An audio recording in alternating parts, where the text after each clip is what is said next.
Have you ever felt that a loss, a rejection, or a failure was strong enough to bring you down completely?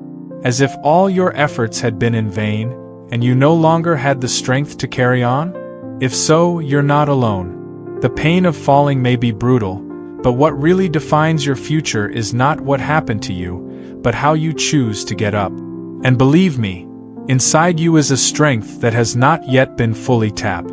Today, you'll discover how to rebuild your confidence, find your emotional resilience, and turn any defeat into a new beginning. Because the truth is that the most difficult moments in life can be the ones that strengthen us the most if we know how to use them to our advantage. And that's exactly what you're going to learn here. How to overcome failure, reframe pain, and become emotionally unshakable.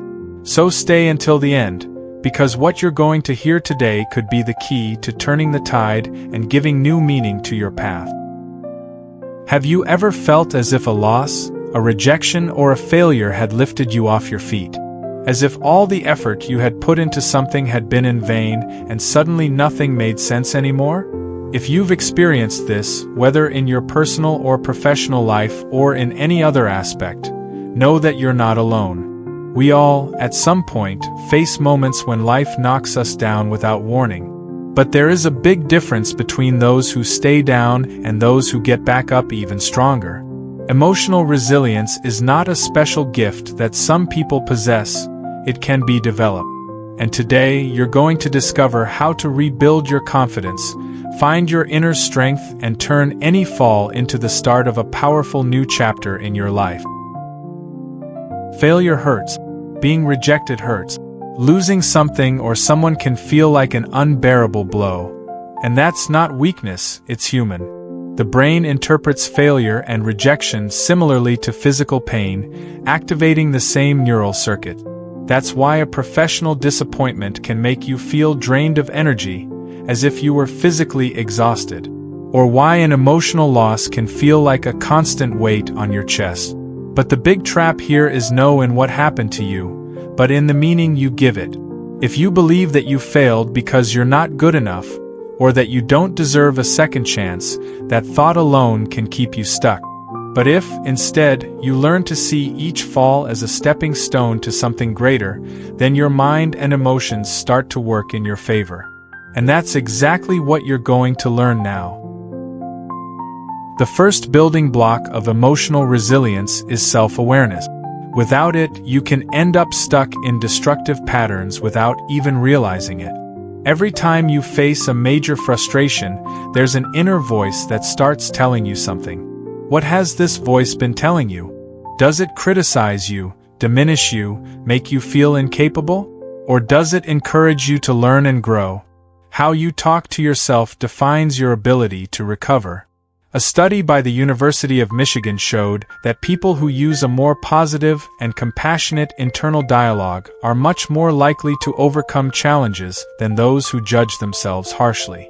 So here's a simple exercise.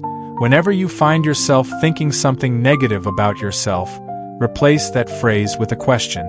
Instead of saying, "I failed, I'm a disaster," ask, "What can I learn from this?" Or, "How can I use this experience to become better?" Small changes in the way you communicate with yourself generate big changes in the way you feel and act. The second pillar of emotional resilience is the reinterpretation of pain. Think of someone you admire, be it an athlete, a successful entrepreneur, or even a close person who always bounces back. Do you think these people have never failed? On the contrary. What makes them different is that they have learned to use their falls as fuel. Michael Jordan, one of the greatest basketball players of all time, was cut from his school team and used this as motivation to train even harder. Oprah Winfrey was fired early in her career and told she had no future in television. And yet she used this to prove otherwise. What do all these stories have in common? How they looked at failure. So ask yourself, what can this experience teach me? What skills can I develop from it? What will be my response to this difficult time? Every experience can be a burden or a lesson, and that choice is in your hands. But it's no use just thinking differently, you need to act. And that's the third pillar: action and movement. Often, after a big fall, we become paralyzed. We feel afraid of trying again, of exposing ourselves to failure, of hurting ourselves once more. But here's something fundamental. Resilience doesn't come from waiting, it comes from moving.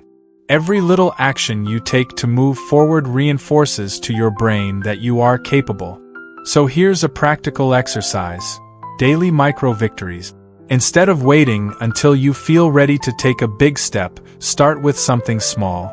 If you've lost a job, instead of focusing only on the big goal of getting a new job, set yourself micro-victories such as updating your CV, submitting an application, or learning a new skill. If you've suffered a personal disappointment, instead of waiting until you feel good again, set small daily goals to take care of yourself, whether it's with a walk, an inspiring book, or a conversation with someone positive. The key here is to build momentum, because the first step may be difficult, but each small advance makes the next one easier. Now that you understand the pillars of resilience, how can you apply them in practice to get out of the deep end and come back even stronger? Here's a 3-step recovery plan. The first is acceptance. This doesn't mean conforming or giving up, but rather acknowledging reality without resistance. What happened, happened.